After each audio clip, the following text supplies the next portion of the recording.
side, envious eyes passes by. That's all we see, and it's okay. Cause what you need is on me. Of course. Yo, what's up, all my international people? I just felt compelled to make another video for YouTube. You know, I haven't done it in a while. Hey, here we are.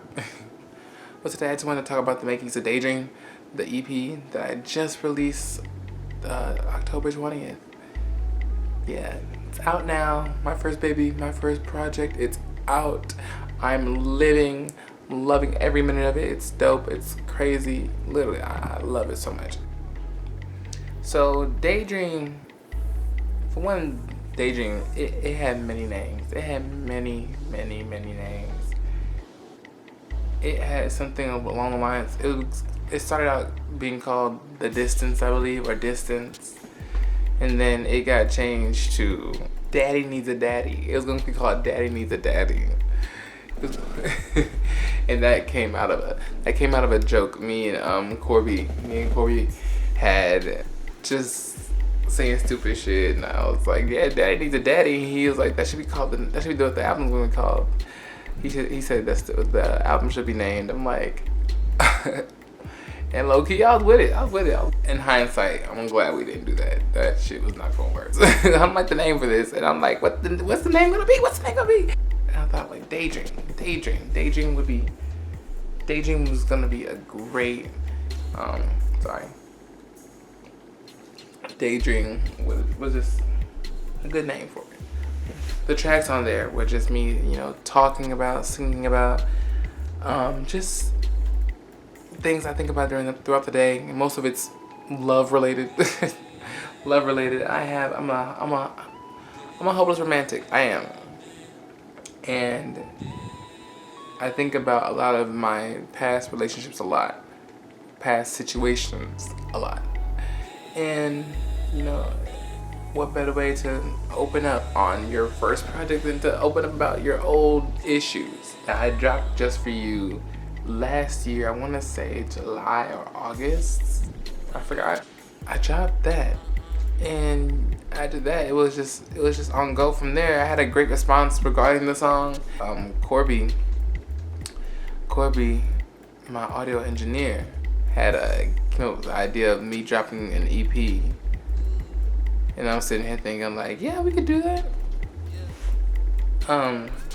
Not realizing that it would cost a lot of work to drop music. It's not all the time it's not always just sing, mix, master, drop. Sometimes it is, sometimes it's not. But the EP, you gotta put a little more effort into it. So I started writing. I started looking for beats and all that. Pretty much right after I dropped Just For You. I had a whole different set of songs for certain things, and I'm very glad that some of them didn't come out. Because I was like, yes. I want to say the first song that we recorded for the EP was Important. And that was a night. Tequila. I call it Tequila. The whole time when we were doing Important, we were taking shots like probably every 30 minutes, you know. So by the time I was done singing, me and him are fucked up. We're fucked up.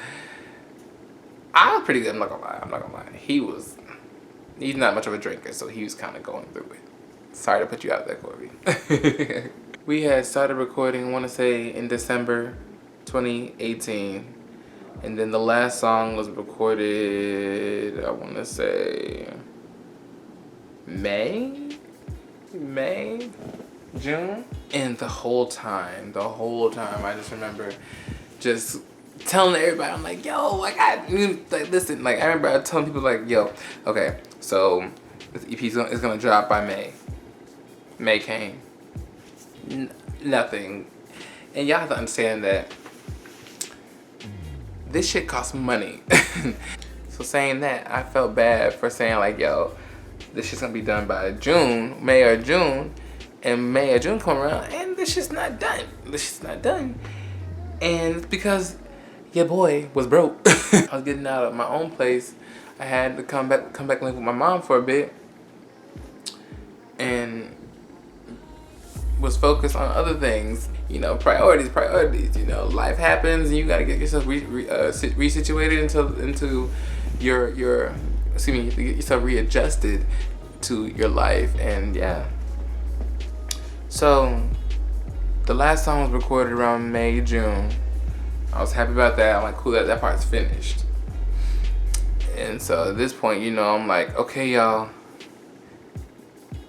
the music is done. The recording is done. The EP music itself is done. And so I had remembered a good friend of mine, Travon Bracy. Y'all check him out. I'm gonna try to link his information. I'm gonna try to link his information at the bottom of this video. Just check him out. He's dope. He creative director. He does photography. He does a lot of other things that I can't remember off the top of my head right now. But he has many hats. He wears many hats. Literally. He has my hat. Still, I'm gonna need that back, sir. And my boots. But it's okay. I'm gonna get it back. We were at a friend's house together. And he had asked me how my music was coming. And I was telling him about this, that, and the third about it. And he had offered to help me out with my music, or with like any like photography and whatnot with it. I'm like, cool. So fast forward to like June, July-ish. I hit Travon up. I remember what Travon said, and I hit him up, and we start to get the ball rolling regarding like the creative process behind it. Basically, I wasn't fully prepared for it. I'm not gonna lie. I wasn't fully prepared. I wasn't fully aware of what I wanted to go. I was telling him things that just random shit out my head, and hoping he could just piece them, you know, together into something. He went shopping with me. We got all new outfits and and you know, I got some cute stuff. Mind you, prior to that, he had came to my house. He was under the idea that I knew how to dress. Now, whenever he saw me, he saw me in nice clothes, but he came to my house and he went through my wardrobe, and he's like, you dress like a white boy. I'm like, ooh. And nothing wrong with dressing like a white boy. To all my white boys out there, dress how you want. But you know, when you hear those words coming from me, coming from somebody else to me, I should say. Nah. Eventually, we went and we got the pictures taken. We were doing a different like parks and the first night we were at a parking ramp. He got a friend of his to open up the parking ramp for, you know, all the way to the top, and yeah, we started taking pictures there. I know, and then like the next time we shot, we went to a couple parks and try to make it work to the best of our ability for a lot of them. Some of them were just dusty and old or too kiddie-ish. Some of it was just like questionable. He got back to me regarding the cover and the track listings and all that, and I saw that. I was just like, oh my god, this is dope. Like, it was so solidified once he sent me those pictures. I was just like, okay, it's a wrap. Y'all about to be in for a treat. Some people have been asking me what each track is about, so I'm about to just run through it real quick. You got 6 tracks. First track is called All in Me. All in Me is just, I wrote that song about an ex of mine. He treated me nice. He wined and dined me, did all these nice things, and so I wrote a song about his ass, talking about how everything he needs is in me, everything he wants is in me, that he can't find it nowhere else. Second track is Single Now. I dropped that song a month prior to dropping Daydream. Single Now is just about basically a non-committed relationship you have with somebody, and y'all just going back and forth about who likes who and who doesn't like who and why we can't get it together. That's the reason why I'm single. And when I heard the beat, I was just like, yo, this is the single. Like, at first, Important was gonna be the first song to be put out. Initially, me and Korby had initially settled on Important being the first song for y'all to hear. We dropped Single Now first. Great response to it. Literally, like, everybody's like, okay. Like, yeah, like, we here, we out here. Third track is Dumb Sunny Days. I love that song. I think it's one of my favorite, if not my favorite, on the album. It's probably tied with another song.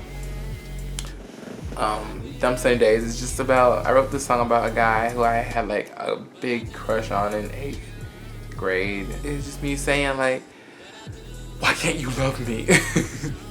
You are everything to me, so you should love me now. I call it Dumb Sunny Days because, like, you know how you wish for a sunny day on a rainy day, but you never get it. Just like how you wish for somebody to love you, that person to love you, and it may never happen. So it's dumb, it's stupid. 4th track is called But I Do. But I Do is about an ex who tries to come back in your life and just tries to be like, oh, I changed and this, that, and the third. And you're just like, but you don't. But you didn't. You won't. You can't. No.